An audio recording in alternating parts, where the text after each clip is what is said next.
Welcome back to our channel. जैसा हमने last lecture में डिस्कस करा था, ट्रिग्नोमेट्री टॉपिक हम पढ़ रहे थे। ये लेक्चर 3 है और हमने लेक्चर 1 और लेक्चर 2 में कंसेप्ट सारे पढ़ लिए थे।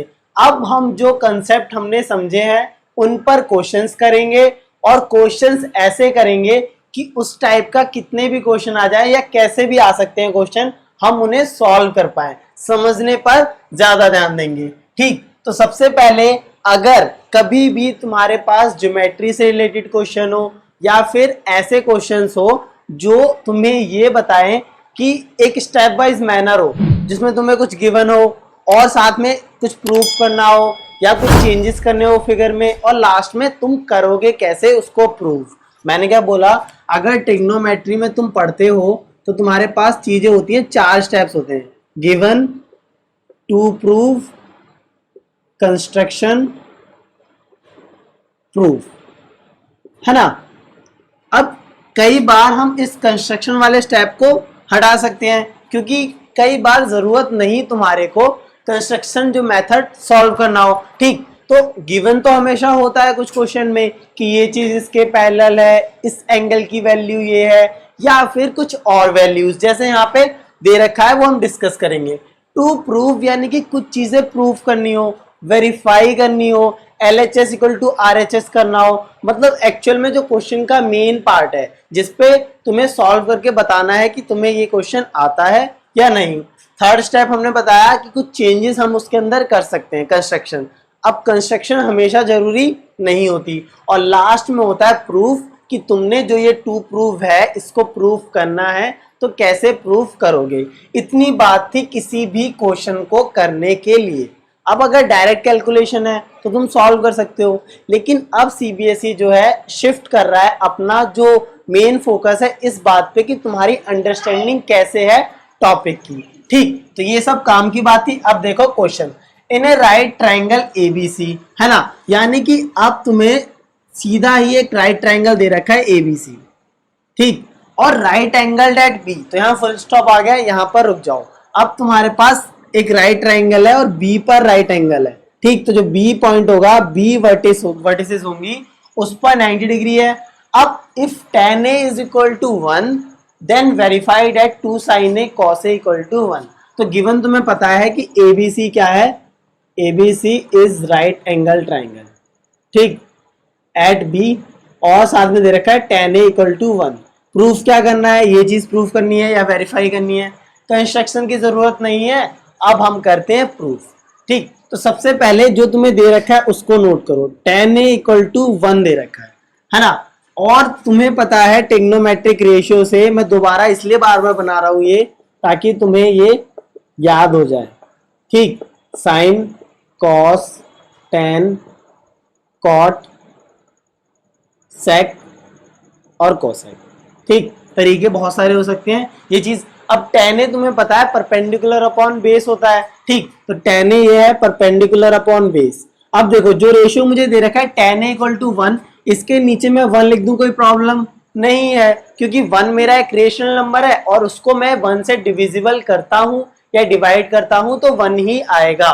फॉर एग्जाम्पल अगर ये 2 है तो इसको मैं 2/1 लिख सकता हूं क्योंकि अल्टीमेटली 1 से डिवाइड करने पे ये 2 ही आने वाला है। ठीक, ऐसी कोई भी नंबर है 3 तो इसके नीचे 1 मैं लिख सकता हूँ।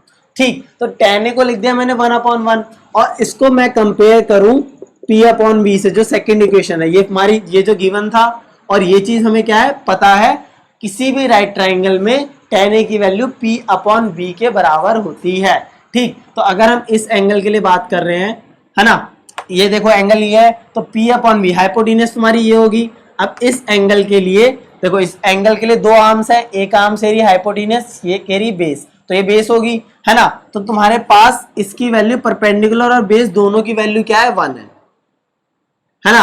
अब 1 का मीनिंग क्या है कि मैं इसे ले सकता हूं 1 इंटू के और दूसरा 1 इंटू के, क्योंकि हम इसे ना 1 सेंटीमीटर नाप सकते हैं या 1 मीटर या फिर कोई भी रेशियो हो सकता है। ये चीज हमने लास्ट लेक्चर में डिस्कस करी है, तो इसीलिए मैंने के का टर्म लाया है कि जरूरी नहीं जो tan A की वैल्यू 1/1 है वो किसी एक ट्राइंगल के लिए हो, उसके लिए बहुत सारे ट्राइंगल हो सकते हैं क्योंकि ये एक रेशियो है, तो रेशियो में बहुत सारे ट्राइंगल एग्जिस्ट कर सकते हैं। ठीक, तो tan a की वैल्यू आ गई 1k 1/1 और एक्चुअल में k और k कैंसिल हो जाएंगे। अब तुम्हें परपेंडिकुलर और बेस की वैल्यू पता है, परपेंडिकुलर तुम्हारा है k और बेस क्या है k, है ना, या फिर 1k लिख लो, एक ही बात है। अब तुम्हें पता लगाना हाइपोटेनस, तो बाय पाइथागोरस थ्योरम हाइपोटेनस का स्क्वायर इक्वल टू परपेंडिकुलर का स्क्वायर प्लस बेस का स्क्वायर। ठीक, ध्यान से देखो, अब तुम्हें हाइपोटेनस का स्क्वायर सॉल्व करना है, लेकिन परपेंडिकुलर तुम्हें पता है k का स्क्वायर प्लस b भी क्या है k का स्क्वायर। ठीक, अब हाइपोटेनस का स्क्वायर आ गया तुम्हारे पास k square plus k square, तो हाइपोटेनस का स्क्वायर आ गया 2k स्क्वायर। अब इसका मैं अंडर रूट भेजता हूं यहाँ पे, अंडर रूट 2k स्क्वायर। देखो अब k स्क्वायर क्या है, इसको मैं और अगर ओपनली लिखूं तो ये चीज होगी 2 इंटू के, है ना, क्योंकि तुम्हें पता है कि अगर कोई दो नंबर ऐसे मल्टीप्लाई में है तो हम उसे a स्क्वायर लिख सकते हैं, जैसे 2 इंटू 2 है तो 2 का स्क्वायर लिख सकते हैं। वही सेम चीज मैंने k स्क्वायर को k इंटू के रखा। अब तुम्हें जो पता है कि स्क्वायर रूट में दो चीजें अगर हैं तो उनमें से एक चीज बाहर आती है, तो ये तुम्हारा पेयरिंग होगी, पेयर मिल गया तुम्हें, तो तुम्हारा k बाहर आ जाएगा लेकिन रूट 2 अंदर रहेगा। ठीक, तो हाइपोटेनस आ गई तुम्हारे पास अंडर रूट 2k। ओके, अब हाइपोटेनस क्या आ चुकी है, अंडर रूट 2k, ये 1k, ये दूसरा भी k, है ना। अब तुम्हें एक तरह से क्या प्रूफ करना है, अब तुम्हें प्रूफ करना है ये वैल्यू। अब देखो साइन ए की वैल्यू के लिए तुम्हें क्या होना चाहिए, साइन ए होता है परपेंडिकुलर अपॉन हाइपोटेनस। किसी भी एंगल का साइन जो फंक्शन है, साइन जब लगता है ट्रिग्नोमेट्रिक रेशियो आता है वो परपेंडिकुलर अपॉन हाइपोटेनस होता है। परपेंडिकुलर तुम्हें पता है 1 है, k है, और हाइपोटेनस तुमने अभी सॉल्व करा, तो देखो साइन ए हो जाएगा तुम्हारा परपेंडिकुलर अपॉन हाइपोटेनस, यानी कि k upon root 2k। Actual में वैल्यू आ गई 1 अपॉन रूट 2, k एक्चुअल में कैंसिल हो जाएंगे, कभी भी आंसर में k आएगा ही नहीं। ठीक, तो cos ए हो जाएगा बेस अपॉन हाइपोटेनस, यानी कि बेस देखो बेस यहाँ पर भी k है, यानी कि k upon under root 2k 1 upon root 2। ठीक, ये चीज तुम्हें पता होगी। अब तुम्हें एक्चुअल में वेरीफाई ये करना है, तुमने ये सब सॉल्व कर लिया, ये सब क्या है प्रूफ करने का मेथड है, लेकिन एक्चुअल में प्रूफ क्या करना है ये चीज। तो अब इनमें वैल्यू पुट कर दो सिंपल, देखो 2 इंटू यहाँ पे क्या है साइन है, तो साइन है भी तुमने सॉल्व करा 1 अपॉन रूट 2 इंटू दूसरा term cos A, cos A क्या है 1 अपॉन रूट 2, और ये तुम्हें दिखाना है 1 के बराबर। ठीक, अगर मैं LHS इक्वल टू RHS कर दूं तो ये चीज वेरीफाई हो जाएगी। ठीक, तो 2 इंटू ये 1 1 1 ही हो जाएगा, और अंडर रूट 2 इसको लिख सकते हैं ये, तो इन 2 में से पेयरिंग हो जाएगी तो एक बार आएगा, तो 2 upon 2 equal to 1, 1 equal to 1 verified. ठीक, 1 इक्वल टू 1 होता है ना। ठीक, अब अगर हो सकता है तुम्हें कंफ्यूजन यहां पर आ जाए कि मैंने इसको सॉल्व कैसे करा, तो यहां पे देखो ध्यान से, मैंने क्या लिखा था 2 into 1 upon root 2 into 1 upon root 2 equal to 1। ठीक, तो इस टर्म को देखो ध्यान से, अगर मैं मल्टीप्लाई करूं तो तुम्हें पता है फ्रैक्शन का मल्टीप्लीकेशन कैसे होता है कि न्यूमरेटर की मल्टीप्लाई न्यूमरेटर से और डेनोमिनेटर की मल्टीप्लाई डेनोमिनेटर से, यानी कि ऊपर वाले टर्म्स ऊपर वाले से मल्टीप्लाई, नीचे वाले नीचे वाले से। इसका means 1 into 1 upon root 2 into root 2। अब अगर कभी भी तुम्हारे पास अंडर रूट में दो नंबर्स का मल्टीप्लीकेशन है, मतलब अंडर रूट टू है, तो उन दोनों की साथ में मल्टीप्लाई हो जाएगी, या फिर अंडर रूट ए इंटू अंडर रूट बी है। मैंने क्या बोला कि अगर अंडर रूट ए इंटू अंडर रूट बी है, कभी भी दो नंबर जो अंडर रूट में है और मल्टीप्लाई में है, तो हम इसको लिख सकते हैं अंडर रूट ए इंटू बी। ठीक, यानी कि इसको मैं लिख सकता हूं 1 अपॉन 1 इंटू 1 1 हो जाएगा, under root 2 into under root 2, यानी कि ये। अब ये दोनों सेम है, पेयरिंग हो गई, तो स्क्वायर रूट से एक 2 बाहर आ जाएगा, ये हो गया 1 अपॉन 2, और ये 2 तुम्हारे साथ मल्टीप्लाई में था तो ये 1 आ गया।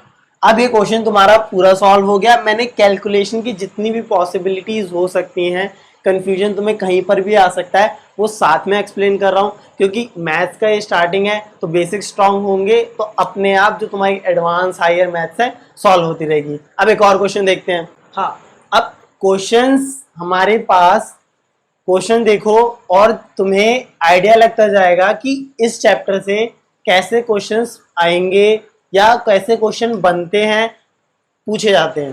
ठीक, तो देखो दोबारा से इस क्वेश्चन को देखो, गिवन तुम्हें दे रखा है 15 cot a इक्वल टू ए। ठीक, तो उसको दोबारा से देखो, 15 cot a इक्वल टू 8 दे रखा है, यानी कि ऐसा तो कुछ किसी काम का नहीं है। अब मुझे पता है ट्रिग्नोमेट्रिक रेशियो में cot a इक्वल टू 8/15, इसका मैं कुछ यूज कर सकता हूं, क्योंकि cot a, अब देखो cot तुम्हें पता होना चाहिए कि cot क्या होता है, बेस अपॉन परपेंडिकुलर, और tan a क्या होता है, परपेंडिकुलर अपॉन बेस। तो cot a tan a का उल्टा होता है, तो tan a क्या है, p अपॉन b, तो tan a का उल्टा cot हो जाएगा, तो ये b अपॉन p आ जाएगा। अब अभी भी तुम्हें नहीं पता चल पा रहा तो जो फॉर्मूला है पंडित बद्री प्रसाद हरर बोले या किसी भी तरीके से तुम्हें याद है, तो वो चीज तुम्हें दोबारा देखने की जरूरत है। मैं नहीं कहता बैठ के उसे 2 घंटे रटते रहो, उससे बेटर तुम जब भी क्वेश्चन करने बैठो एक बार देखो उसे और क्वेश्चन खुद सॉल्व करके देखो, या दिन में 5 बार 6 बार देख लो, अपने आप याद हो जाएगा, और एक बार याद हो गया तो फिर तुम भूलोगे नहीं। ठीक, तो cot a तुम्हारा 8/15 है, इसका मीन्स तुम्हें b अपॉन p की वैल्यू दे रखी है।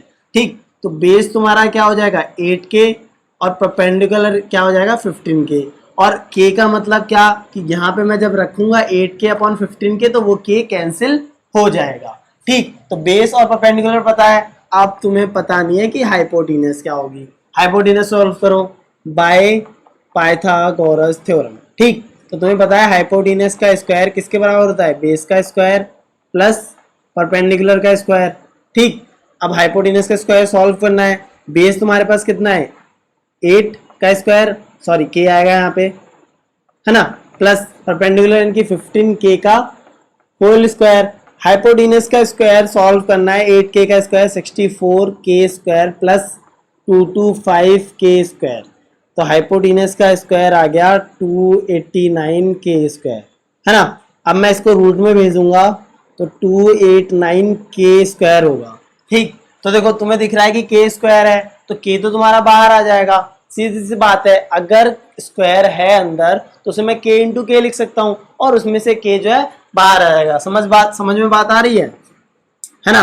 और 289 देखो, अगर अब तुम 289 का प्राइम फैक्टराइजेशन करने बैठो, तो अगर तुमने मैथ्स अच्छे से करी है या मैथ्स समझ में आती है तो तुम्हें देख के पता लग जाना चाहिए किसका स्क्वायर है, लेकिन नहीं पता चल रहा तो कोई इशू नहीं है, प्राइम फैक्टराइजेशन समझो, सोचो कैसे कैसे हो सकता है डिवाइड। मैं बताता हूँ, ये 17 से डिवाइड होगा और 17 बार में ही होगा, तो एक तरह से ये क्या है तुम्हारा स्क्वायर है 17 का। तो देखो अब मैं इसको जरा ओपन करके लिखता हूँ, तो 17 इंटू 17 इंटू के, देखो k से एक बार आ जाएगा k और 17 से बाहर आ जाएगा एक 17, यानी कि हाइपोटेन्यूज तुम्हारा आ गया 17k। ठीक, अब हाइपोटेन्यूज 17k आ गया, तो तुम्हें साइन ए और सेक ए की वैल्यू बतानी है। तो साइन ए तुम्हारा क्या होता है, अब तक तो पता हो गया होगा, परपेंडिकुलर अपॉन हाइपोटेन्यूज। परपेंडिकुलर क्या है 15k और हाइपोटेन्यूज 17k आया, तो k से k कैंसिल, 15/17। आंसर में कभी k नहीं आएगा। ठीक, और इसी तरीके से तुम्हें बताना है सेक ए, तो सेक ए किसका उल्टा होता है कॉस ए का, सेक ए उल्टा किसका होता है कॉस ए का। कॉस क्या होता है बेस अपॉन हाइपोटेन्यूज, कॉस क्या होता है बेस अपॉन हाइपोटेन्यूज, तो सेक क्या हो जाएगा हाइपोटेन्यूज अपॉन बेस, तो सेक क्या हाइपोटेन्यूज अपॉन बेस हो गया। ठीक, तो हाइपोटेन्यूज तुम्हारा हो गया 17 और बेस तुमने अभी गिवन था 8, तो 17k अपॉन 8k, तो एक्चुअल में 17/8 आ जाएगी वैल्यू। ठीक, तो तुम्हें एक ट्रिग्नोमेट्रिक रेशियो की वैल्यू गिवन थी, एक्चुअली में cot a equal to 8/15 given था, और तुमने जो ट्रिग्नोमेट्रिक रेशियो पूछे साइन ए और सेक ए उनकी वैल्यू सॉल्व कर ली, क्योंकि तुम्हें साइन ए का पता है परपेंडिकुलर अपॉन हाइपोटेन्यूज होता है और सेक ए होता है हाइपोटेन्यूज अपॉन बेस, जो कि कॉस ए का उल्टा है, क्योंकि कॉस ए क्या होता है बेस अपॉन हाइपोटेन्यूज और सेक ए हाइपोटेन्यूज अपॉन बेस। ठीक, तो इतनी बात तुम्हारे इस क्वेश्चन के लिए थी। अब एक और नेक्स्ट क्वेश्चन देखो, अभी तक हम जो क्वेश्चन कर रहे हैं सेम टाइप के हैं। एक ट्रिग्नोमेट्रिक रेशियो दे रखा है, देखो given sec theta equal to 13/12, एक ट्रिग्नोमेट्रिक रेशियो तुम्हें गिवन है और तुमसे बाकी के ट्रिग्नोमेट्रिक रेशियो सॉल्व करने हैं या निकालने हैं। जैसे इस क्वेश्चन में तुम्हें पता था कि एक ट्रिग्नोमेट्रिक दिया था और बाकी पूछे हैं, है ना। तो ट्रिग्नोमेट्रिक रेशियो निकालने के लिए तुम्हारे पास तीनों चीजें होनी चाहिए, परपेंडिकुलर, बेस और हाइपोटेन्यूज, है ना, क्योंकि और हर एक ट्रिग्नोमेट्रिक रेशियो में दो चीजें रेशियो लेते हो तुम। ठीक, अब सेक थीटा तुम्हारे पास गिवन है 13/12, है ना। तो सेक थीटा अभी देखो, अभी सेक थीटा आया था तुम्हारे पास हाइपोटेन्यूज अपॉन बेस, तो अभी तुमने इस क्वेश्चन को समझा, तो सेक थीटा का फॉर्मूला हाइपोटेन्यूज अपॉन बेस होता है ना। यानी कि इसे मैं लिख सकता हूँ हाइपोटेन्यूज अपॉन बेस का रेशियो दे रखा है। अब मैं अगर डायग्राम से समझूं तो कुछ ऐसा डायग्राम होगा तुम्हारे पास, ये हाइपोटेन्यूज है, ये बेस है ना, और ये परपेंडिकुलर है। तो हाइपोटेन्यूज की वैल्यू तुम्हारे पास दे रखी है 13, बेस तुम्हारे पास है 12, परपेंडिकुलर नहीं पता। अब अगर परपेंडिकुलर सॉल्व करना है तो दोबारा से जो पाइथागोरस थ्योरम है उसको अप्लाई करो। पाइथागोरस थ्योरम क्या कहती है, हाइपोटेन्यूज का square is equal to base का स्क्वायर प्लस परपेंडिकुलर का स्क्वायर। अब ये गिवन है लेकिन ये नहीं पता तुम्हें, है ना। तो यानी कि तुम्हें हाइपोटेन्यूज के स्क्वायर से इसको इधर लाना होगा और परपेंडिकुलर का स्क्वायर सॉल्व करना है ना। तो हाइपोटेन्यूज तुम्हारे पास पता है 13 का square is equal to base क्या है 12 का स्क्वायर प्लस परपेंडिकुलर का स्क्वायर सॉल्व करना है, क्योंकि तुम्हारे पास हाइपोटेन्यूज और बेस पता है, क्या चीज नहीं पता, परपेंडिकुलर और ट्रिग्नोमेट्रिक रेशियो अगर बताने हैं, इसमें तो सारे पूछे हैं, तो तुम्हें परपेंडिकुलर की वैल्यू सॉल्व करनी ही पड़ेगी। ठीक, तो परपेंडिकुलर का स्क्वायर इसको मैं यही रखता हूँ और 13 के स्क्वायर को इधर भेजता हूँ। 13 का स्क्वायर होता है 169 और 12 का स्क्वायर -144। समझ में आई बात कैसे करा?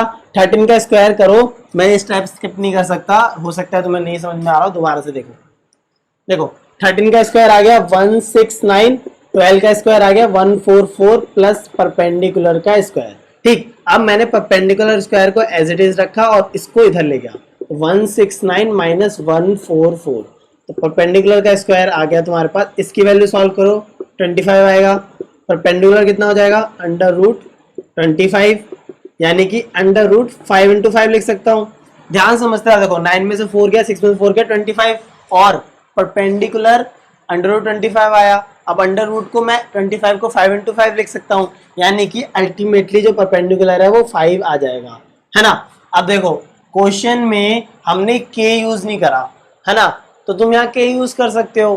कहाँ यूज करोगे के, समझो ये एक्चुअल में होता 13 के और 12 के, और के कैंसिल हो जाते। यहाँ पे होता है 13 के, यहाँ पे होता 12 के, ये हो जाता 169 के स्क्वायर 144 के स्क्वायर, है ना।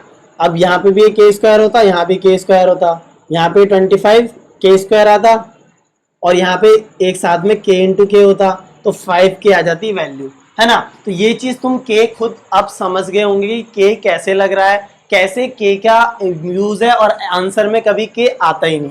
ठीक, तो परपेंडिकुलर तुम्हारा हो गया 5 के, बेस गिवन था तुम्हारे पास 12 के, और हाइपोटेन्यूज गिवन था 13 के, है ना। अब इतने क्वेश्चन अगर करे हैं तो समझ में आया होगा कि हाइपोटेन्यूज की जो वैल्यू है हमेशा ज्यादा होती है परपेंडिकुलर और बेस से।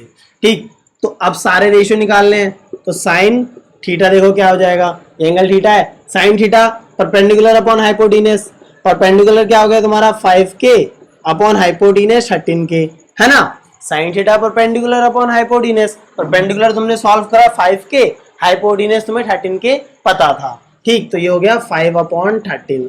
ऐसी कॉस थीटा तुम्हें पता लगाना है, तो hypotenuse cos theta base upon hypotenuse होता है, तो बेस तुम्हें गिवन है 12k और हाइपोटेन्यूज 13k, तो ये हो गया तुम्हारा 12/13। ठीक, और एक और चीज समझो, कॉस थीटा जो है उल्टा होता है सेक थीटा का। अब देखो सेक थीटा था तुम्हारा 13/12, 13/12 क्या था 13/12, और कॉस थीटा क्या आ गया 12/13, यानी कि जस्ट उल्टा हो गया। यहाँ पे 13/12 था, ये तुम्हारा 12/13 है, तो कॉस थीटा क्या है उल्टा होता है सेक थीटा का, क्योंकि cos theta base upon hypotenuse और sec theta hypotenuse upon base. ऐसी और रेशियो देखो, अब कॉस हो गया, अब टेन थीटा देखो, टेन थीटा क्या हो जाएगा तुम्हारा, tan theta perpendicular upon base होता है, यानी कि टेन थीटा को अब परपेंडिकुलर तुम्हारा 5k और बेस क्या है तुम्हारा 12k, तो ये हो गया 5/12। अब कॉट थीटा निकालना है, तो कॉट थीटा टेन थीटा का उल्टा होता है, या फिर बेस अपॉन परपेंडिकुलर बोल दूं मैं, तो बेस तुम्हारा क्या है 12k और परपेंडिकुलर 5k। देखो 12/5 आया, तो टेन थीटा और कोट थीटा एक दूसरे क्या है, अपोजिट है। 5/12, 12/5 है ना। लास्ट रेशियो क्या है, कोसेक थीटा, जो कि होता है हाइपोटेनस अपॉन परपेंडिकुलर। तो हाइपोटेनस अपॉन परपेंडिकुलर 13/5 के, यानी कि 13/5 आ जाएगा। अब देखो कोसेक थीटा तुम्हारा किसका उल्टा है, साइन थीटा का। देखो साइन थीटा 5/13, साइन थीटा 5/13 और कोसेक थीटा 13/5, यानी कि साइन थीटा तुम्हारा उल्टा आ रहा है कोसेक थीटा का, और टेन थीटा उल्टा आ रहा है कॉट थीटा का, और कॉस थीटा का जो उल्टा है वो सेक थीटा है। जो तुमने यहाँ पर समझी बात, ऐसे ही जो भी क्वेश्चन देखोगे उनमें यही चीज तुम समझने वाले हो।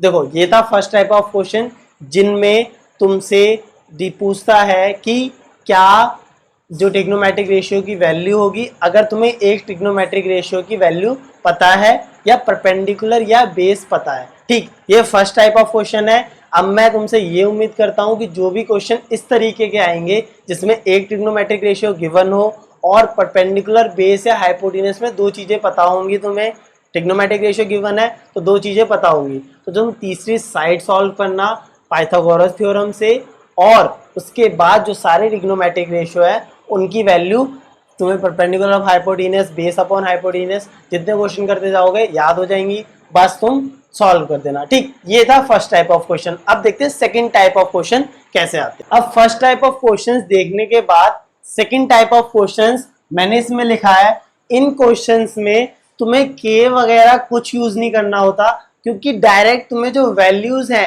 एक्चुअल में सेंटीमीटर्स, मीटर्स, जो लेंथ की यूनिट है उसमें गिवन होता है। ठीक, यानी कि अब इस क्वेश्चन में देखो, in triangle P Q R right angle at Q.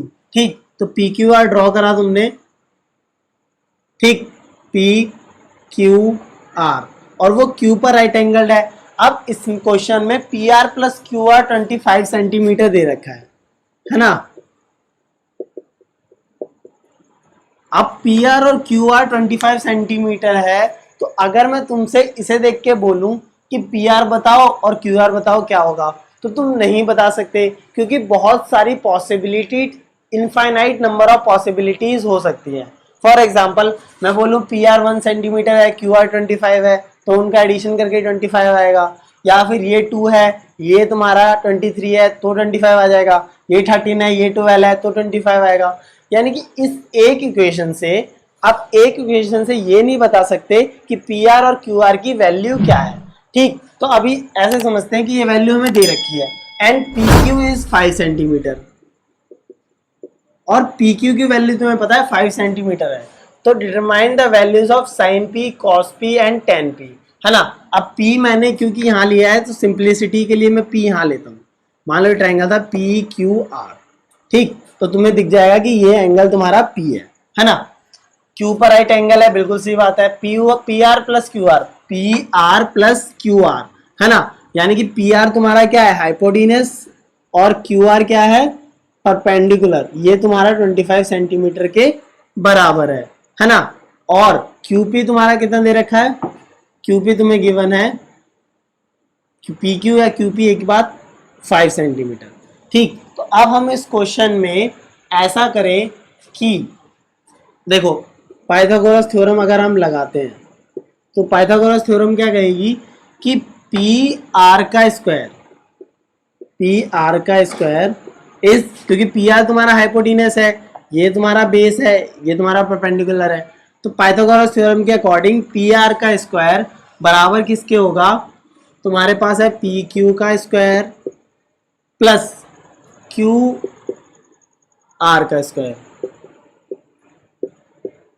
ठीक, बिल्कुल सही बात है। हाइपोटेनस है पी आर का स्क्वायर प्लस बेस तुम्हारा पी क्यू का स्क्वायर, और क्यू आर क्या है, परपेंडिकुलर का स्क्वायर। ठीक, क्योंकि पाइथागोरस थ्योरम के अकॉर्डिंग हाइपोटेनस का square is equal to perpendicular का स्क्वायर प्लस बेस का स्क्वायर।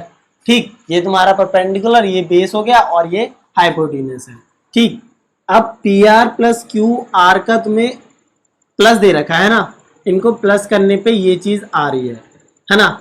तो अब देखो अगर मैं क्यू आर को इधर लेके आता हूँ, ठीक, तो ध्यान से देखो, मैं क्यू इनको साथ में ले आ रहा हूँ क्योंकि मुझे ये चीज पता है P R plus Q R 25 है।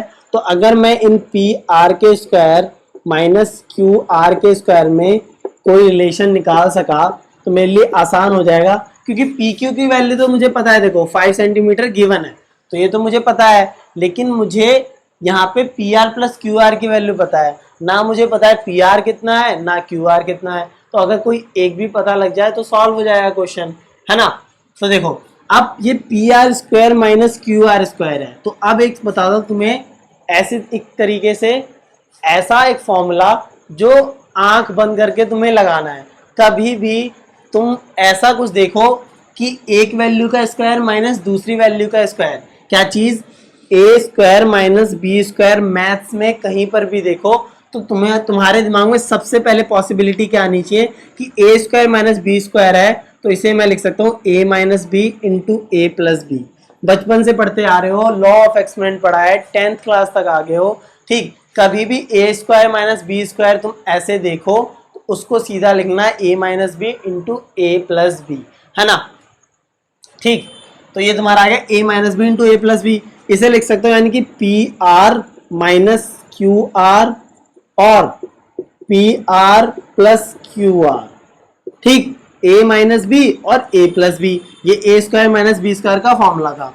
और इस चीज को देखो पी क्यू का स्क्वायर क्या हो जाएगा 25 सेंटीमीटर, है ना, क्योंकि पी क्यू तुम्हें 5 सेंटीमीटर दे रखा है। अच्छा अब P R minus Q are तो एज इट इज रहेगा, तुम्हें नहीं पता P R minus Q are की वैल्यू कितनी है, लेकिन तुम्हें यह पता है कि P R plus Q are की जो वैल्यू है वो गिवन है 25, तो इसकी जगह 25 सेंटीमीटर रख दूं, कोई प्रॉब्लम नहीं है, ठीक। अब देखो अब इस यहाँ ये मल्टीप्लीकेशन में था, इनके बीच में मल्टीप्लाई होता है a minus B into A plus B, यानी कि ये जो मल्टीप्लीकेशन है इसको मैं डिवाइड में भेज दूं तो 25/25 होगा, यानी कि ये दोनों आपस में कैंसिल हो जाएंगे, यहाँ 1 बचेगा। तो P R minus Q are की वैल्यू आ गई 1 सेंटीमीटर। अब इसका यूज क्या है, देखो तुम्हारे पास दो इक्वेशन होगी, P R plus Q R equal to 25 centimetre और P R minus Q R equal to 1 centimetre. अब इन इक्वेशन को दोबारा से एक और चीज बता रहा हूं, अगर कभी भी दो इक्वेशन ऐसे गिवन है कि x माइनस वाई ए है और x प्लस वाई बी है, तो इनका एडिशन कर देना। एडिशन जब करोगे, एडिशन का मतलब दो इक्वेशन तुम जोड़ रहे हो, है ना, तो अगर कभी भी दो इक्वेशन तुम जोड़ो, ठीक, तो ध्यान से देखो, अगर मैं इन दोनों इक्वेशन को जोड़ता हूं तो इसका मतलब जो इस साइड वाली चीज है वो एडिशन होगी, तो x minus Y plus X plus Y, और जो दूसरे वाली साइड की चीजें हैं वो ऐड होंगी a प्लस बी।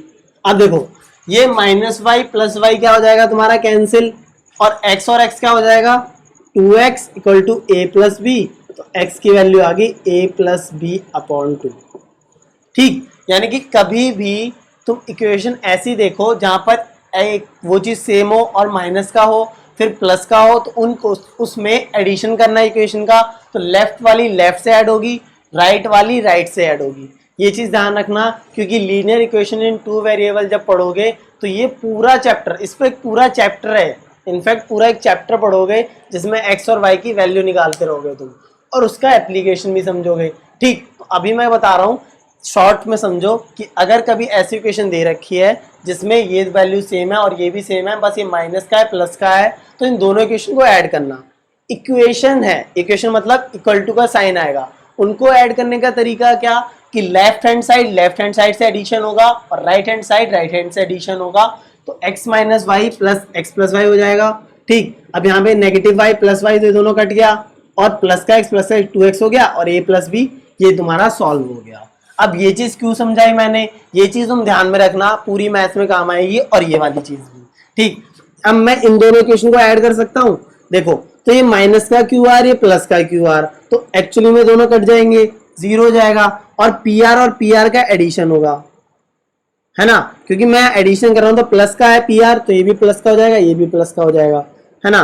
तो 2 P R equal to 25 plus 1, 2 P R आ गया तुम्हारा 26, तो पी आर की वैल्यू देखो कितनी आएगी 26/2, यानी कि 13 सेंटीमीटर। बात समझ में आई, पी आर की वैल्यू आ गई तुम्हारी 13 सेंटीमीटर। और अगर पी आर तुम्हारा 13 है तो किसी भी एक इक्वेशन में रख के देखो, P R minus Q R is equal to 1 centimetre है, तो पी आर तुम्हारा 13 सेंटीमीटर था और क्यू आर तुम्हें सॉल्व करना है। तो क्यू आर मैं इधर ले जाऊँ और किसको इधर लेके आऊँ, तो क्यू आर हो जाएगा 13 माइनस 1, क्यू आर आ जाएगा तुम्हारा 12 सेंटीमीटर। इतनी बात समझ में आई कि पी आर की वैल्यू 13 सेंटीमीटर आई और क्यू आर की वैल्यू तुम्हारे पास 12 सेंटीमीटर आ गई।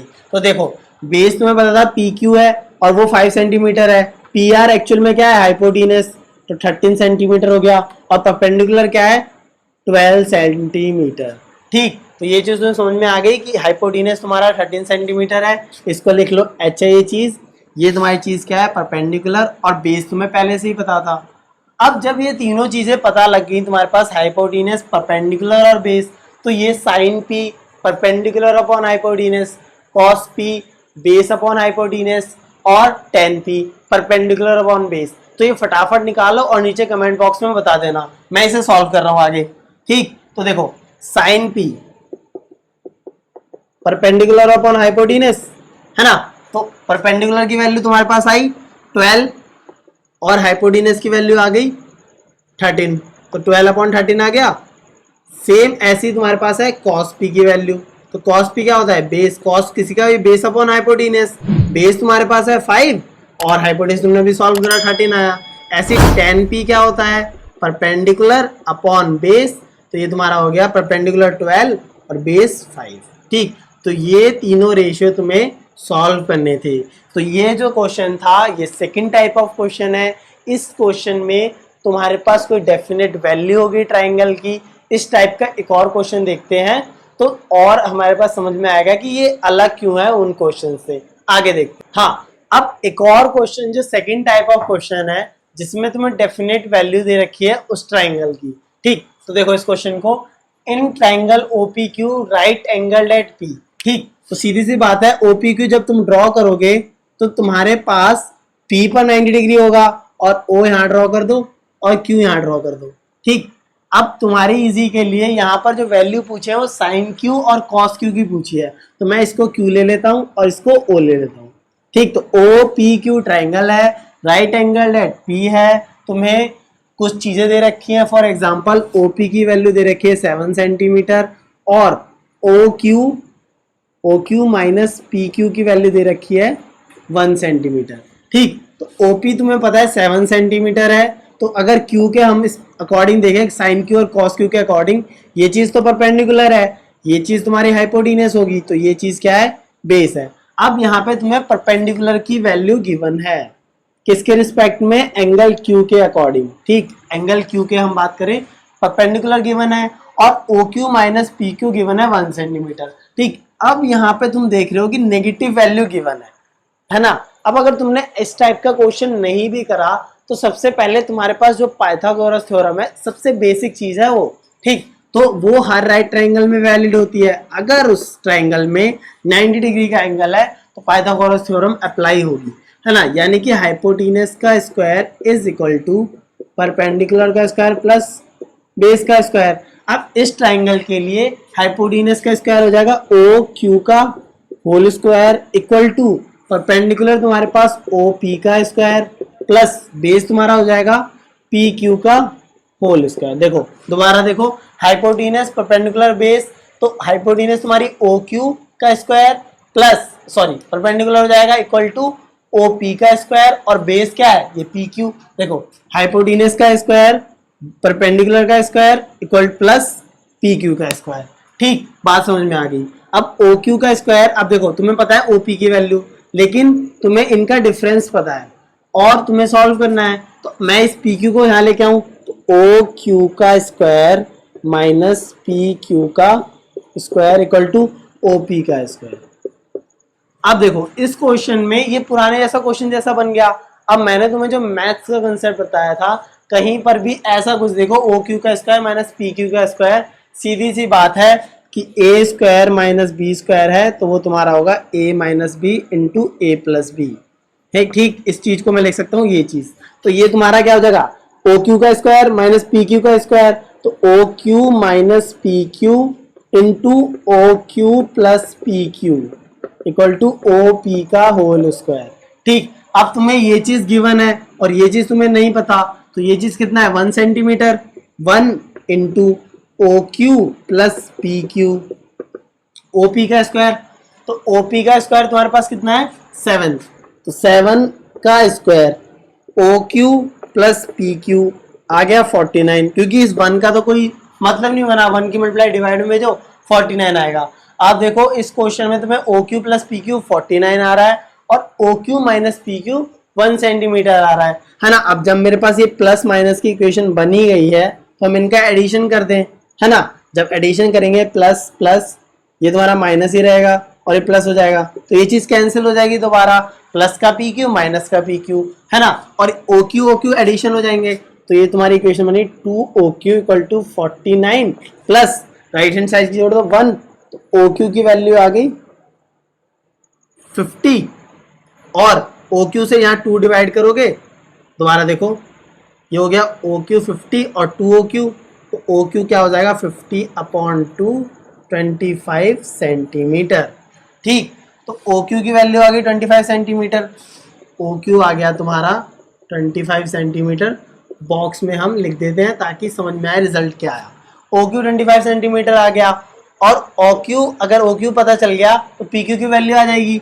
अब यहाँ पर देखो OQ की वैल्यू देखो 25 centimetre minus PQ equal to 1 centimetre, PQ को इधर ले गए, इसको वहाँ ले गया, तो PQ इक्वल टू 25 माइनस 1, तो PQ आ गया 24 सेंटीमीटर।